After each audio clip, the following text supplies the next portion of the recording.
Στην σύσκεψη αυτή, που άρχισε στις 2 το μεσημέρι και διήρκησε μέχρι τις πρωινές ώρες της Τετάρτης, με μια τρίωρη διακοπή, έλαβαν μέρος υπό την προεδρία του στρατηγού Φέδωνος Γκυζίκη οι πρώην πρωθυπουργοί κύριοι Παναγιώτης Κανελόπουλος, Στέφανος Στεφανόπουλος, Γεώργιος Αθανασιάδης Νόβας και Σπύρος Μαρκεζίνης, οι πρώην υπουργοί κύριοι Γεώργιος Μαύρος, Ευάγγελος Αβέροφτος Σίτσας και Πέτρος Γαρουφαλιάς, ο πρώην διοικητής της Τραπέζης της Ελλάδος κ. Ζολώτας και η ηγεσία των ενόπλων δυνάμεων. Και ενώ η σύσκεψη συνεχίζεται, ο λαός πανηγύριζε με εκδηλώσεις άνευ προηγουμένου για την επελθούσα μεταβολή.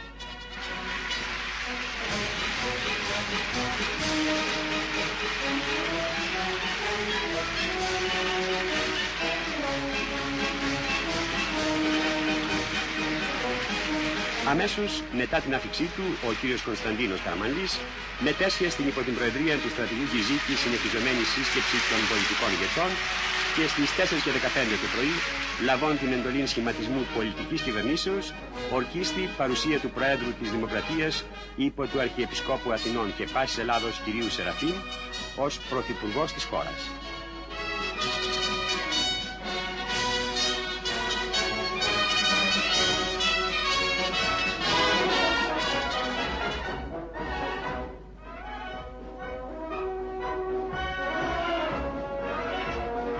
Με ενθουσιώδεις εκδηλώσεις υπεδέχθη ο ελληνικός λαός στην ορκομοσία του πρώτου κλιμακίου των Υπουργών της κυβερνήσεως Καραμανλή.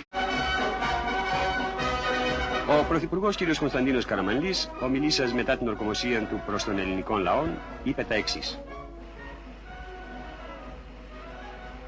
Ελληνίδες, Έλληνες, αναλαμβάνω την ευθύνη της διακυβερνήσεως της χώρας υπό συνθήκας κρισίμους και δι' αυτήν και δι' ολόκληρων των Ελληνισμών. Με στηρίζει όμως η πεποίθηση ότι και οι μεγαλύτεροι δυσχέρειοι δεν μπορούν να αντιμετωπιστούν με την επιστράτευση όλων των δυνάμεων και των αρετών του έθνους. Προς τούτο απευθύνουμε προς όλους σας και ιδιαίτερα προς την νεολαία και προς τις ενόπλους δυνάμεις της χώρας, με πρωτοβουλία των οποίων ήλιξε ο δρόμος για την αποκατάσταση της ομαλότητας.